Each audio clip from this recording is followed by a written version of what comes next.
Hello दोस्तों, सभी को नमस्कार और स्वागत है आपके अपने चैनल झारखंड एग्ज़ाम में।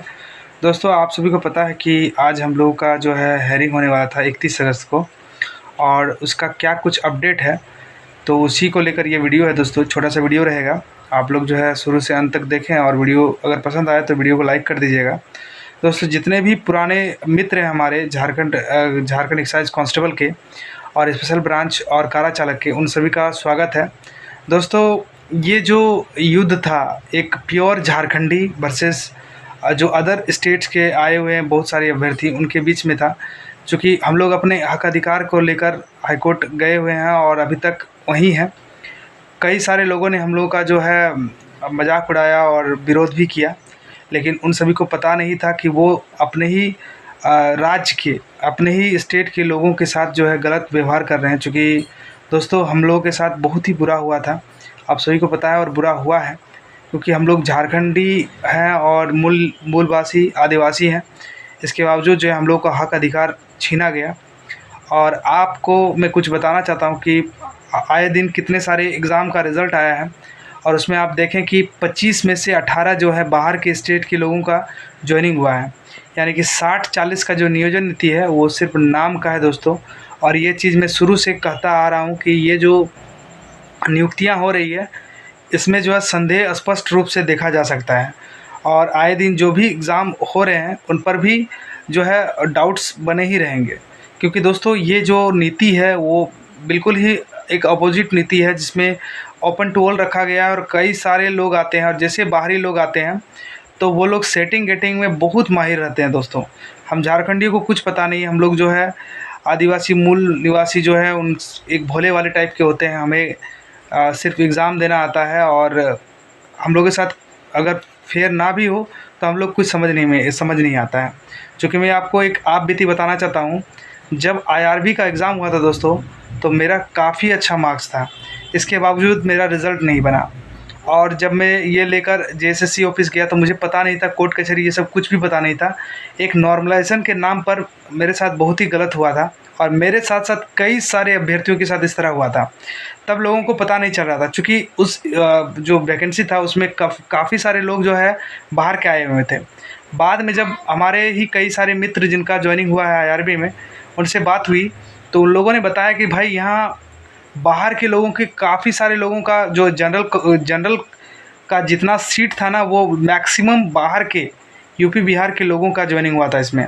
और उसमें से भी जेन्युइन एग्ज़ाम देने वाले बहुत कम थे, ब्लूटूथ वाले बहुत अधिक थे। और काफ़ी सारे लोग पकड़ाएँ, कुछ लोग पकड़ाएँ, और जो नहीं पकड़ाएँ उनका रिज़ल्ट भी हो गया और वो सिलेक्शन भी हो गया।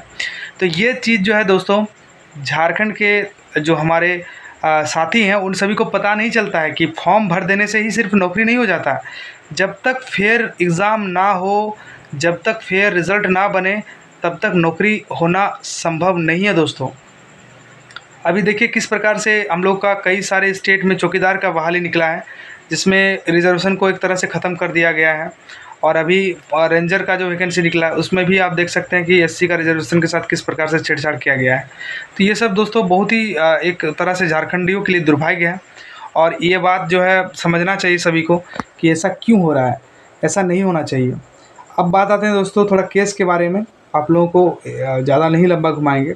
तो आज हम लोग का सुनवाई हुआ है, आप लोगों को पता है, और बहुत दिनों के बाद थोड़ी सी खुशी हम लोग को मिली है, क्योंकि केस जो है फाइनल डिस्पोजल पर पहुंच चुका है। वैसे बहुत सारे मित्र जो हम लोग के साथ जुड़े हुए हैं उन सभी को पता था कि क्या होगा। हम लोग तो आश्वस्त हैं कि आज हो कल हो, जो होगा वो हम लोग को पता है। लेकिन बीच में कई सारे यूट्यूबर जो है रूमर्स फैलाकर, और ओल्ड जो जितने भी हमारे पुराने छात्र थे उन लोगों का मनोबल तोड़ा गया, और दिग्भ्रमित जैसे उन लोगों के साथ किया गया। और बहुत सारे नए मित्र जो हैं हम लोगों का, उनके साथ भी गलत हुआ, क्योंकि वो लोग वास्तविकता नहीं बताते हैं। वो लोग सभी चीज़ जो है एक सरकार को ही पावर में बताते हैं।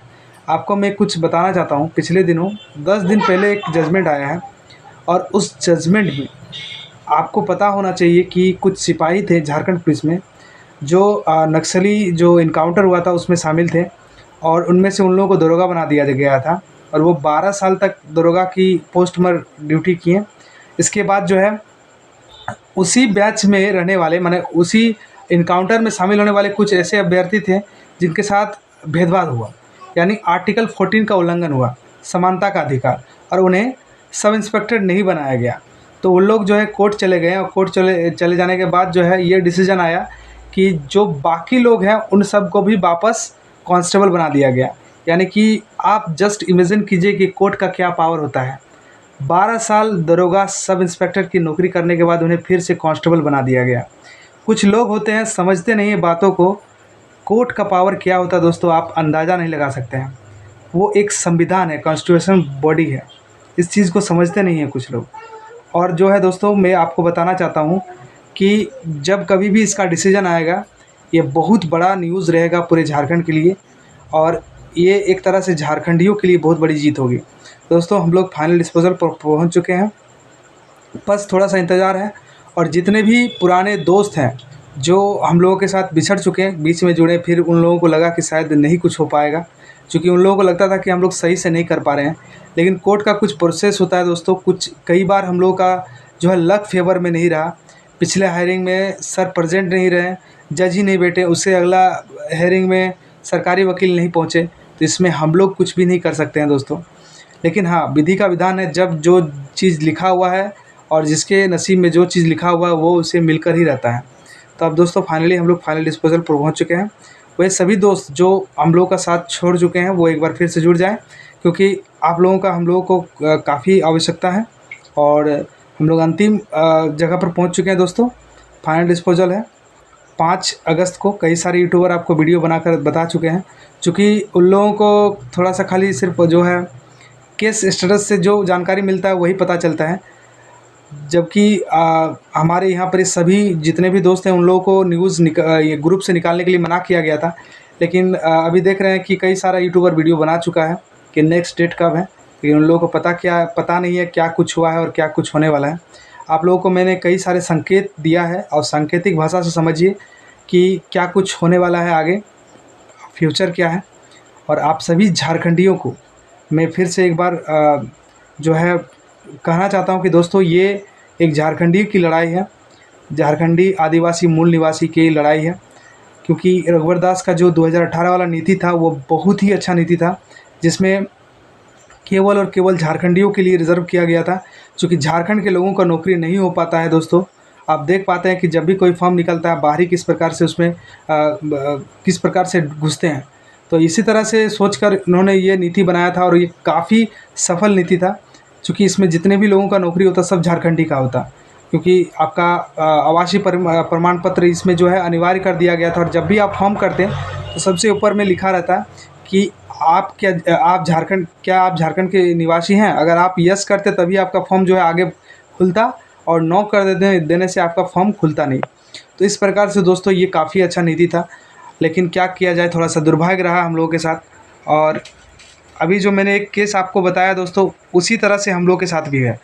जैसे उसमें कुछ लोगों को प्रमोशन नहीं दिया गया था, इसी वजह से कोर्ट ने सभी को फिर से कांस्टेबल बना दिया, क्योंकि उसमें समानता का अधिकार का उल्लंघन हुआ था। उसी तरह से हम लोग के साथ भी हुआ है, और समानता का अधिकार का उल्लंघन हुआ है। दोस्तों चलिए, इतना ही कहना चाहता हूँ। सभी कोई जुड़ जाइएगा जितना भी पुराने साथी हैं, क्योंकि आप लोगों की आवश्यकता है। थैंक यू दोस्तों।